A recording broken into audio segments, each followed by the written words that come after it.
Hello friends, आप सब कैसे हैं। आई होप आप सभी बहुत अच्छे होंगे। अब ऐसे कांच के पीसेस को ना अगर हम फेंक देते हैं कहीं पर भी, तो आप सोचो हम लोग जो डस्टबिन जहाँ पे बाहर फेंकते हैं, अपने घर से बाहर जहाँ पर भी हम कूड़ा फेंकते हैं, जहाँ पर भी कचरा फेंका जाता है, अगर हम उसे ऐसे ही फेंक दें तो उस जगह पर कुत्ते, बिल्लियाँ और गाय सभी घूमते रहते हैं, क्योंकि उन्हें कुछ खाना रहता है। और वो वहाँ पर अगर खोजे और ये चीज़ अगर उनके मुंह पर लग जाए तो कितना बड़ा हादसा हो सकता है। ऐसे कई बार ऐसा होता है कि गाय और डॉग्स और कैट्स को इस तरह से सामना कर जाना पड़ता है, उनके मुंह कट जाती है। तो अगर हम इसे इस तरह ना फेंक कर अगर इसे अच्छे से पैक करके फेंकें तो हम लोग सेव कर सकते हैं अपनी गौ माता को, पशु पक्षियों को। सबसे निवेदन है कि आप लोग प्लीज़ इस तरह से किसी भी ऐसी चीज़ों को जिससे नेल हो या फिर ग्लास हो, इस चीज़ों को इस तरह से ना फेंकें, ऐसे डिस्कार्ड ना करें। देखिए मैं किस तरह से पैक कर रही हूँ। हम लोग बहुत कुछ तो नहीं कर सकते इन्वायरमेंट के लिए, लेकिन अगर हम लोग ये करें तो हम लोग काफ़ी जीव जंतुओं के लिए हेल्प कर सकते हैं।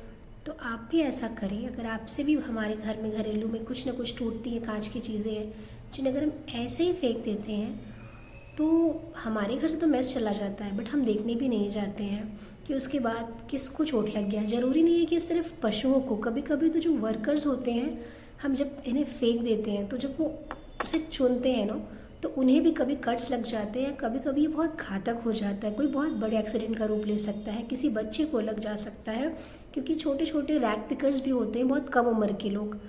तो हमें इन बातों का ध्यान एक अच्छे नागरिक होने के नाते रखना चाहिए। तो इससे ना आप देखिए मैं किस तरह से पैक कर रही हूँ। हम मुझे लगता है कि हम सबको इसी तरह से पैक करना चाहिए। मैं पहले भी इस तरह से फेंक रही थी, पर मैंने हाल ही में एक ऐसी चीज़ देखी जिससे मुझे लगा कि मुझे ये बात सब तक पहुँचानी चाहिए। और अगर हम लोग हर कोई इस चीज़ पर जागरूक रहे तो ना प्रॉब्लम्स नहीं आएंगी।